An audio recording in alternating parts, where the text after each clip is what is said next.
ಅಲ್ಲೇ ಫಂಕ್ಷನ್ ಮಾಡ್ತೀವಲ್ಲ, ನೀವು ಅಲ್ಲೇ ಬರೋದು ಬಿಟ್ಬಿಟ್ಟು ಹೇಳಿ ಏನು ಸಮಸ್ಯೆ?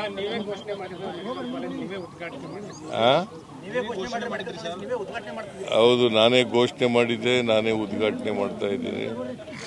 ಈಗಾಗಲೇ ಎಷ್ಟನೇ ಬ್ಯಾಚ್ ಇದು ನಡೀತಾ ಇದೆ? ಥರ್ಡ್ ಬ್ಯಾಚು ನಡೀತಾ ಇದೆ. ಸೊ ಮೆಡಿಕಲ್ ಕಾಲೇಜು ಈಗ ಸಂಪೂರ್ಣ ಕಂಪ್ಲೀಟ್ ಆಗಿದೆ. ಇದಕ್ಕೆ 499 ಕೋಟಿ ರೂಪಾಯಿಗಳಷ್ಟು, ಸುಮಾರು 500 ಕೋಟಿ ಅಂತ ಇಟ್ಕೊಂಡು 499 ಅಂದರೆ 500 ಕೋಟಿ ಅಷ್ಟು ಖರ್ಚು ಮಾಡಿದ್ದೀವಿ.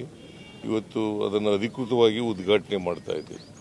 ಚಿಂತನೆಗಳನ್ನು ಕಾಯ್ದೆಯಾಗಿ ಮಾಡಿರ್ತಕ್ಕಂಥ ಅರಸೂರ ಸಾಧನೆಯನ್ನು ಹಿಂದಿಕ್ಕಿದ್ರಿ ಸರ್. ಈಗ ನಿಮ್ಮ ಚಿಂತನೆಗಳು ಯಾವ ರೀತಿ ನೋಡ್ರಿ, ಜನರ ಆಶೀರ್ವಾದ ಇರಬೇಕು, ರಾಜಕಾರಣದಲ್ಲಿ ಇರಬೇಕಾದ್ರೆ ಜನರ ಆಶೀರ್ವಾದದಿಂದ ಇಲ್ಲಿವರೆಗೂ ಬಂದಿದ್ದೀನಿ.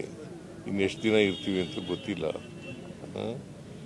ಇಲ್ಲಿವರೆಗೆ ಬಂದಿದ್ದೀವಿ, ಮುಂದೇನೂ ಕೂಡ ಮುಂದುವರಿತಕ್ಕಂಥ ಕೆಲಸ ಮಾಡ್ತೀವಿ. ಜನರ ಆಶೀರ್ವಾದ ಇರೋವರೆಗೆ ರಾಜಕೀಯದಲ್ಲಿ ಇರ್ತೀವಿ.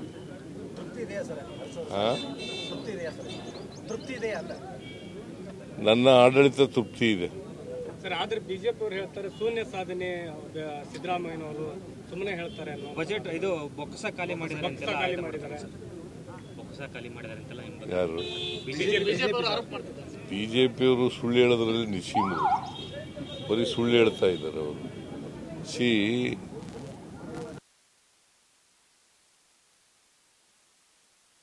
ಬೇಕಾಗಿರ್ತಕ್ಕಂಥ ಹಣ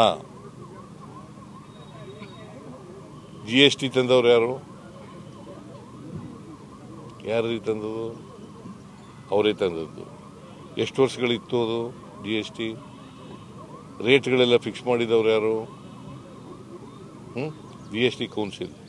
GST ಕೌನ್ಸಿಲ್ ಅಂದರೆ ಕೇಂದ್ರ ಸರ್ಕಾರ ಅಲ್ಲ. 8 ವರ್ಷ ಜನರನ್ನ ಸುಲಿಗೆ ಮಾಡಿ ತೆರಿಗೆನ ಆಮೇಲೆ ನಾವು ಕಮ್ಮಿ ಮಾಡಿದ್ದೀವಿ ಅಂತ ಹೇಳಿ 24% ವಸೂಲು ಮಾಡಿ ಎಲ್ಲ ಮಜಾ ಮಾಡಿ ಆಮೇಲೆ ಮಾಡಿದ್ರು. ಈಗ ಏನಾಗಿದೆ ಅಂದರೆ ರಾಜ್ಯಗಳಿಗೆಲ್ಲ ಕರ್ನಾಟಕ ರಾಜ್ಯ ಒಂದಕ್ಕೇನೆ ಸುಮಾರು 10 ರಿಂದ 12 ಸಾವಿರ ಕೋಟಿ ರೂಪಾಯಿ ಕಮ್ಮಿ ಆಗಿದೆ ಒಂದು ವರ್ಷಕ್ಕೆ. 10 ರಿಂದ 12 ಸಾವಿರ ಕೋಟಿ. ಈ ವರ್ಷ 5 ರಿಂದ 7 ಸಾವಿರ ಕೋಟಿ ನಷ್ಟ ಆಗ್ತದೆ. ಇದಕ್ಕೆಲ್ಲ ಯಾರು ಹೊಣೆ? ನಾವು 4.5 ಲಕ್ಷ ಕೋಟಿಗೂ ಹೆಚ್ಚು ಸಾಲ ತೆರಿಗೆ ಕೊಡ್ತೀವಿ ನಾವು. ನಮ್ಗೆ ಎಷ್ಟು ಕೊಡೋದು? ಸುಮಾರು 60 ರಿಂದ 70 ಸಾವಿರ ಕೋಟಿ ಅಷ್ಟೇ ವಾಪಸ್ ಬರೋದು ನಮಗೆ. ವರ್ಷಕ್ಕೆ ನಾವು 4.5 ಲಕ್ಷ ಕೋಟಿ ತೆರಿಗೆ ಕೊಡ್ತೀವಿ. ಅವ್ರು ಕೊಡೋದೆಷ್ಟು? 60 ರಿಂದ 70 ಸಾವಿರ ಕೋಟಿ. ನಾವು 1 ರೂಪಾಯಿ ತೆರಿಗೆ ಕೊಟ್ಟರೆ ವಾಪಸ್ ಕೊಡೋದು ನಮಗೆ 14 ಪೈಸೆ 15 ಪೈಸೆ. ಗೊತ್ತಾಯ್ತಾ? ಇದಕ್ಕೆಲ್ಲ ಬಿಜೆಪಿಯವರು ಏನು ಹೇಳ್ತಾರೆ? ಅಪ್ಪರ್ ಭದ್ರಕ್ಕೆ 5300 ಕೋಟಿ ಕೊಡ್ತೀವಿ ಅಂತಂದ್ರು. ಕೊಟ್ರ? 15ನೇ ಹಣಕಾಸಿನ ಆಯೋಗ ಶಿಫಾರಸು ಮಾಡಿತ್ತು 4,000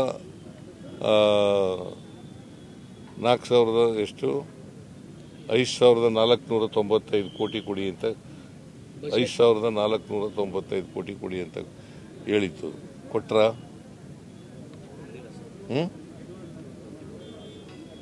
ಪೆರಿಫೆರಲ್ ರಿಂಗ್ ರೋಡ್ಗೆ 3,000 ಕೋಟಿ ಕೊಡ್ತೀವಿ ಅಂದ್ರು. ಕೊಟ್ರ?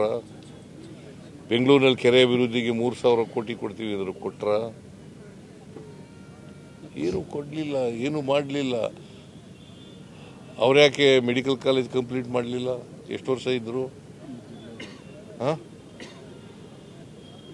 ಎಷ್ಟು ವರ್ಷ ಇದ್ರಿ? 4 ವರ್ಷ. ಕುಮಾರಸ್ವಾಮಿ 1 ವರ್ಷ 2 ತಿಂಗಳು. ಯಾಕೆ ಮಾಡಲಿಲ್ಲ? 23ವರೆಗೆ ಅವರೇ ಇದ್ರಲ್ಲ, 4 ವರ್ಷ ಬೇಕಾಗಿತ್ತ? ದುಡ್ಡು ಕೊಡಲಿಲ್ಲ. ನಾವು ಬಂದು ಕಂಪ್ಲೀಟ್ ಮಾಡೋದು.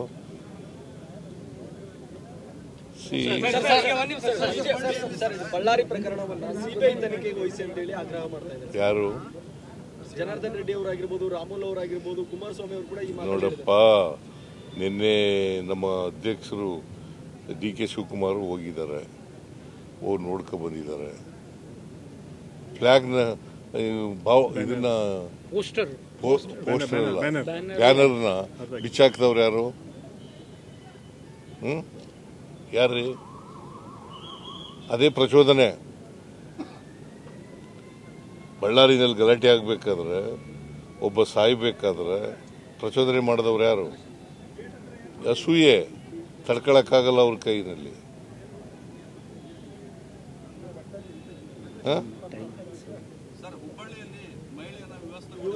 ನೋಡಪ್ಪ, ಆ ಎಮ್ಮನೆ ಎಂಥದ್ದು ನಿಶ್ವಸ್ತ್ರ ಮಾಡ್ಕೊಬಿಟ್ಟು, ಬೆತ್ತಲೆ ಮಾಡ್ಕೊಬಿಟ್ಟು ಪೊಲೀಸ್ನವ್ರ ಮೇಲೆ, ಮಹಿಳಾ ಪೊಲೀಸ್ನವ್ರ ಮೇಲೆ ಕಚ್ಚಿರೋದು ಎಲ್ಲ ಮಾಡಿದ್ದಾರೆ. It is very bad. ಪೊಲೀಸ್ನವ್ರು ಅರೆಸ್ಟ್ ಮಾಡಕ್ ಹೋದಾಗ ಎಂಥವಳು ಸುಜಾತ ಹಂಡೆ ಆ ಎಮ್ಮ ಮಾಡಿರ್ತಕ್ಕಂಥದ್ದು. ಅದರಿಂದ ಪೊಲೀಸ್ನವರು ಇರೋದು ಯಾಕೆ? ಅವ್ರ ಮೇಲೆ ಕಂಪ್ಲೇಂಟ್ ಆಗಿತ್ತು, FIR ಆಗಿತ್ತು. ಅವ್ರನ್ನ ಅರೆಸ್ಟ್ ಮಾಡಕ್ ಹೋದಾಗ, ವಿಚಾರಣೆ ಮಾಡಕ್ ಹೋದಾಗ ಅವ್ರ ಮೇಲೆ ಕಚ್ಚಿ ಮಾಡಿ, ಅದು ಸುಮಾರು 10 ಜನಕ್ಕೂ ಹೆಚ್ಚು ಮಹಿಳಾ ಪೊಲೀಸ್ನವರು ಇದ್ರು. ಅಂಥದ್ರಲ್ಲಿ ಮಾಡಿದ್ದಾರೆ. ಸೊ ಅದರಿಂದ ಕಾನೂನನ್ನ ಯಾರೂ ಕೂಡ ಕೈಗೆ ತಗೊಳ್ಳಬಾರ್ದು. ಕಾನೂನು ಕೈಗೆ ತಗೊಂಡ್ರೆ ಅವ್ರ ಮೇಲೆ ಕಾನೂನು ರೀತಿಯ ಕ್ರಮ ತಗೋಬೇಕು. ಈಗ ನೀವು ಹಸಿದರ ಹೊಟ್ಟೆ ತುಂಬಿಸ್ಬೇಕಂತ ಹೇಳಿ ಅಂತಿದಾರೆ ಸರ್. ಕೆಲವೊಂದಿಷ್ಟು ಜನರು ಏನಂದ್ರೆ ಇದನ್ನೇ ಒಂದು ಬಿಸ್ನೆಸ್ ಮಾಡ್ಕೊಂಡಿದ್ದಾರೆ.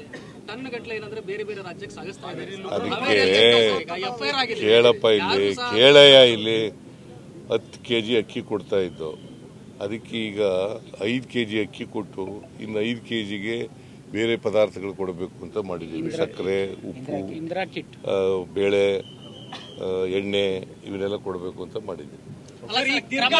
ದೀರ್ಘಾವಧಿ ಮುಗಿತು ಸರ್, ಪೂರ್ಣಾವಧಿ ಆಗುತ್ತಾ ಅನ್ನೋ ಪ್ರಶ್ನೆ. ದೀರ್ಘಾವಧಿ ಹೈಕಮಾಂಡ್ ಏನ್ ತೀರ್ಮಾನ ಮಾಡ್ತಾರೆ?